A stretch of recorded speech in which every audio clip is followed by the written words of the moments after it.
But first, can I please just take a moment to highlight how pathetic Vladimir Putin really is? And look, let's be honest, it's already so apparent in so many ways. But this week, he's taken it to a whole new level. Starting with the failure to hold Kherson, just weeks after declaring it his and saying it would remain so forever. It doesn't matter how the Russian president paints it, it's a huge loss and completely humiliating. And he couldn't even announce a withdrawal himself. How weak.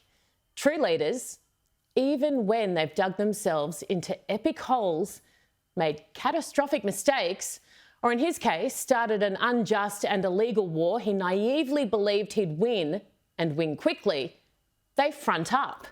Every time. On good days and bad, but not Putin.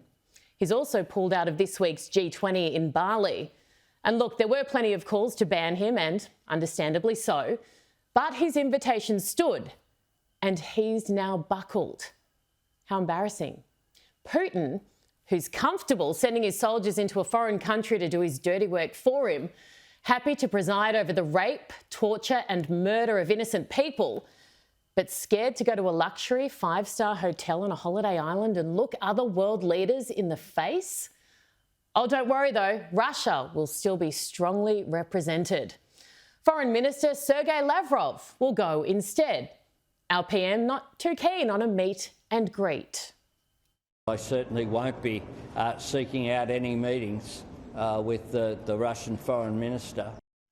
I mean, if he wanted to, he'd have to get in early, basically before anyone said anything that hurt Lavrov's feelings. Remember when he stormed out of the United Nations Security Council meeting last month? It was during a speech by Britain's Foreign Minister, James Cleverly. I have listened to further instalments of Russia's catalogues of distortions, dishonesty and disinformation. He has left the chamber.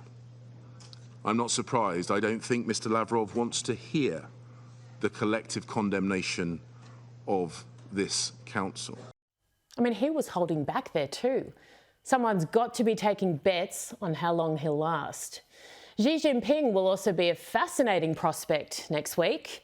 A meeting with Albanese is on the cards, and that's of course a good thing.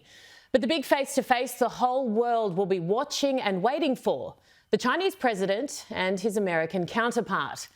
There's no denying relations between the two superpowers are at an historic low, with China preparing for war and the US needing to do everything in its power to stop one, where, as they say, the only effective deterrent is strength. Enter Joe Biden. Take a look at the president just this week. Whether or not they're pulling back from Fallujah and from the Kherson, the city of Kherson. And what about just over the past few months?